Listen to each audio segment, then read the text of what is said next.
Hello to everyone who's working on their ender bender and those who are still thinking of doing so.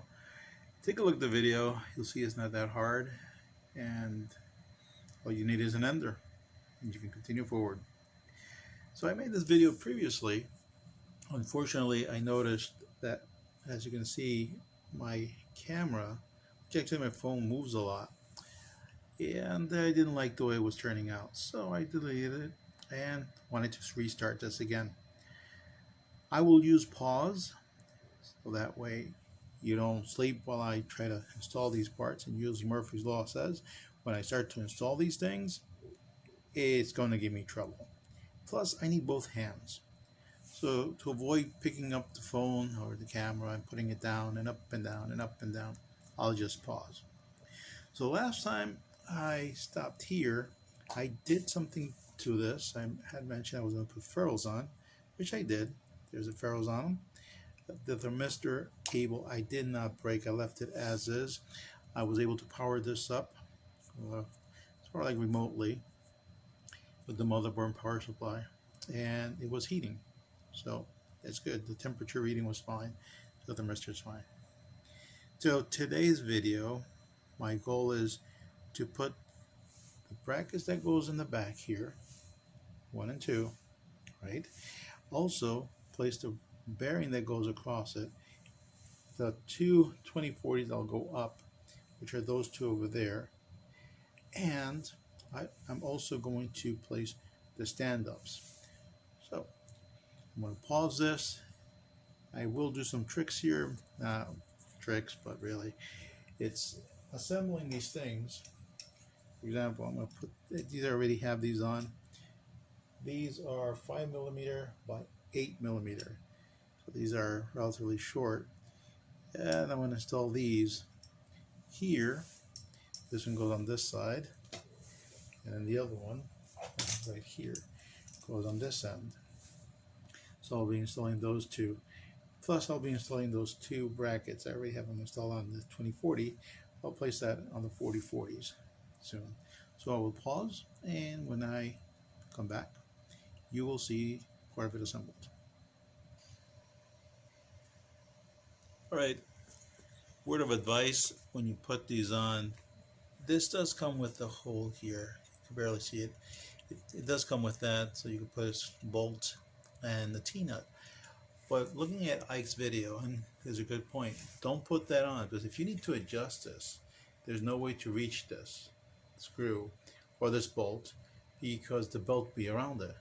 Sure, you could say, well, I'll take out the belt, but aren't you adjusting the belt? So, not needed, okay? It's there, don't use it. If I made a mistake on this, I apologize. I saw Ike's video, which I recommend everybody seeing. And here it is. It takes a while. I'm going to pause this again, but I wanted to show you the following.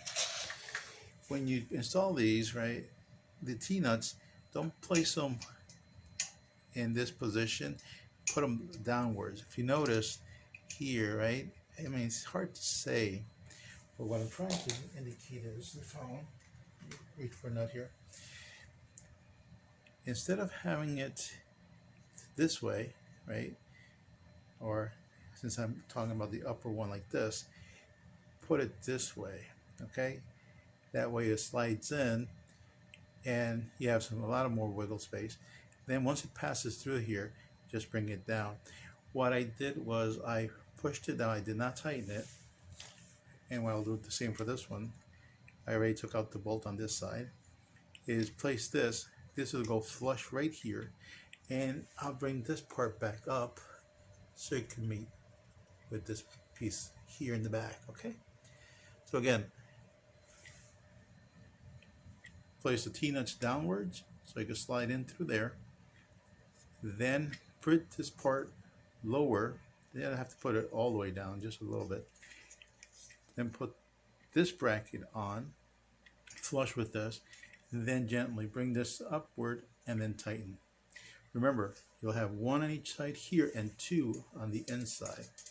Right, these two here will be in the inside. Now I didn't mention about tightening these because I already did.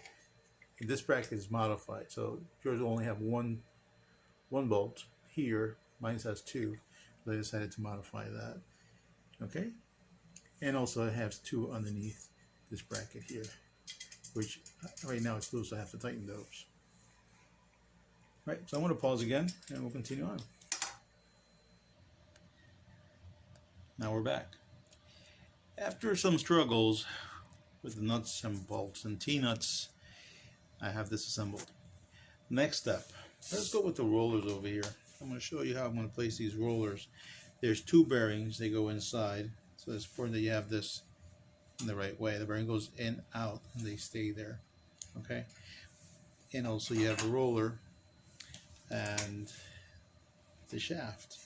Now, before you put this on, make sure the shaft, right now I don't have any grub screws on this, make sure the shaft enters smoothly and turns around nicely. This will aid you because remember, you have to put the shaft through the bearings from one side to another. But I will show you how I'm going to do this, how I'm going to accomplish it since I did install this. I'm going to need a little bit of leverage because in my case, I want to install these spacers. I designed these spacers to compensate, get this roller in the middle, and to have the force, right, of the bearing on here, and that's it. So I'm going to install this. I'm going to pause again. I'm going to stop and show you how this setup is going to go in, and then you'll see it after it's installed. I do apologize not being able to show you, but I am doing this video by myself with my phone, which is not the best unit, but hey, this is a hobby, so I enjoy doing this and sharing what I could do with others. Okay, so I'm going to pause and I'm going to unpause to show you before I install it, then afterwards once it's installed. Here we go. This is the setup that I'm using right now.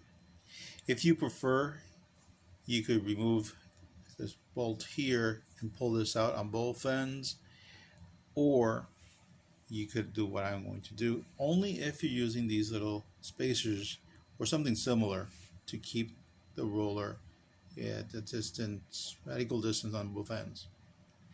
If not, then it's just a matter of placing the roller in, placing the rods through the bearings, through the roller, out the other end, and that's it. And then tightening the grub screws.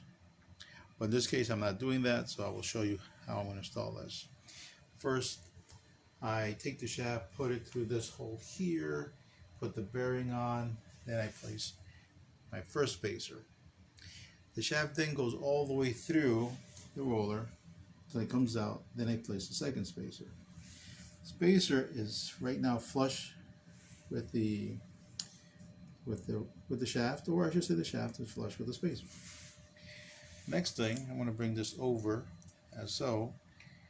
I'm going to get this bearing in there. Let me see if I could do this with one hand. All right.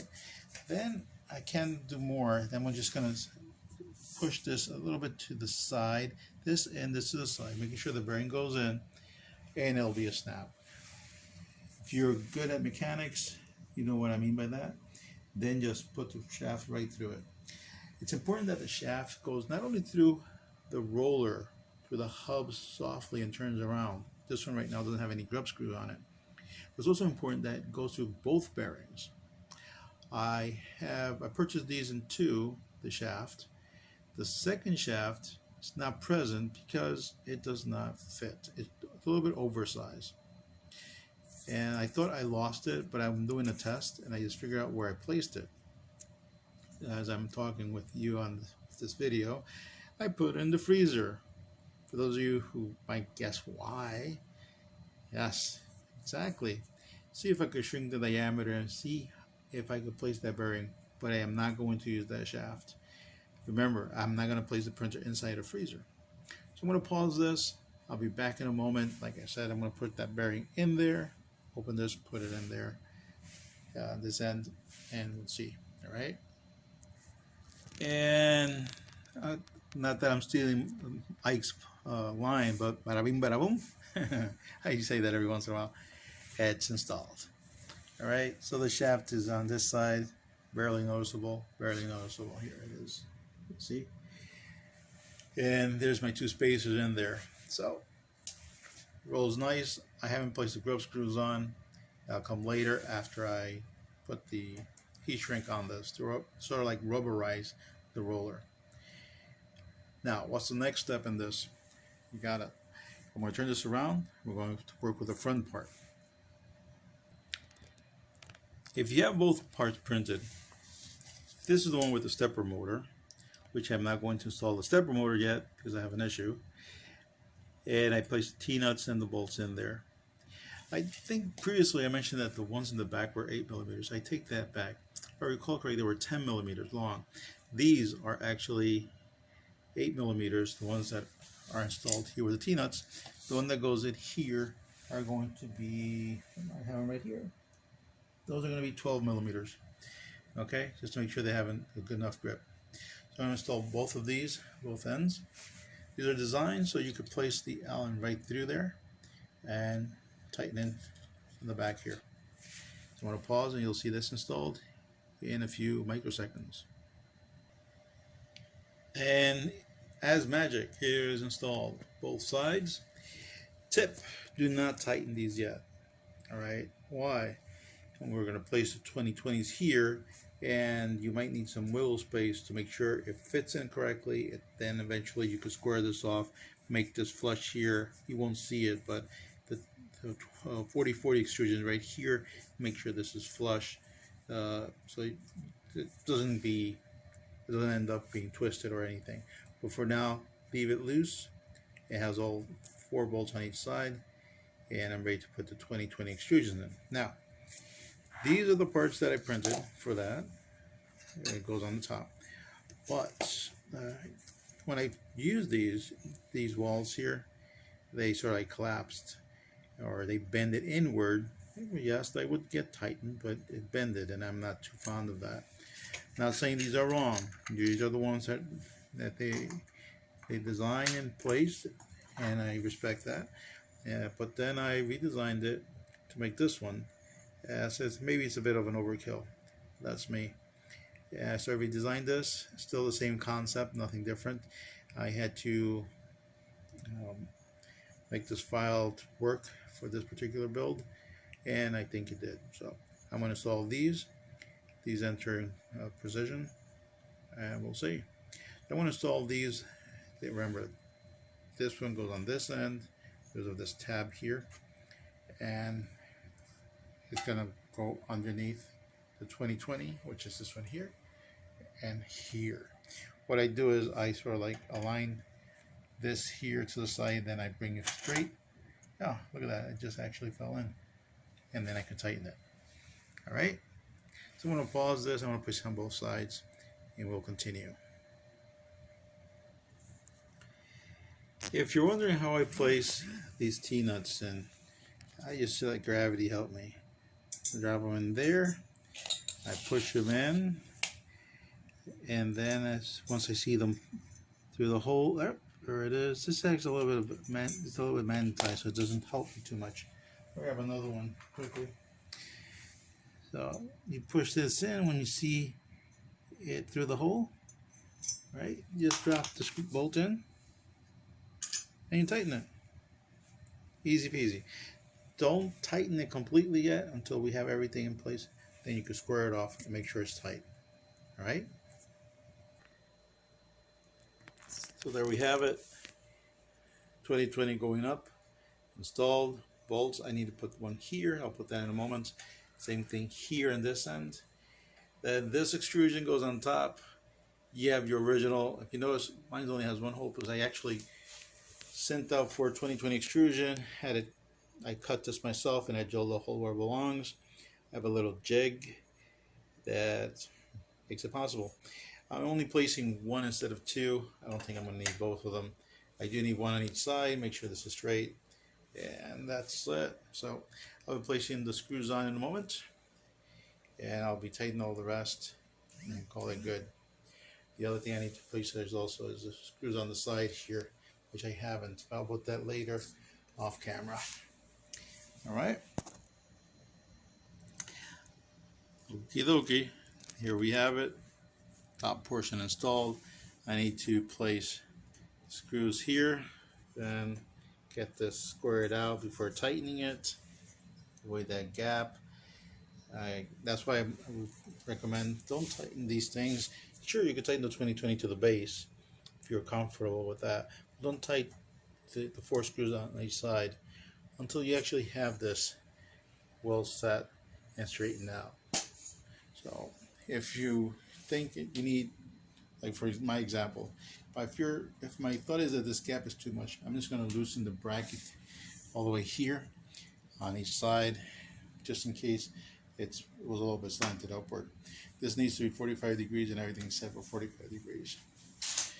Then the roller in front, I won't be able to place it now, but look at the motor. You know what my issue is. It's not a huge issue. I know I could get this out, but for now I'm going to leave it like this. I think I have another motor spare, so I'll use that one. And eventually I'll install it. Alright, when I do that, I'll try to remember do a quick video on that, or do a video including that and other things that I might be doing on this machine.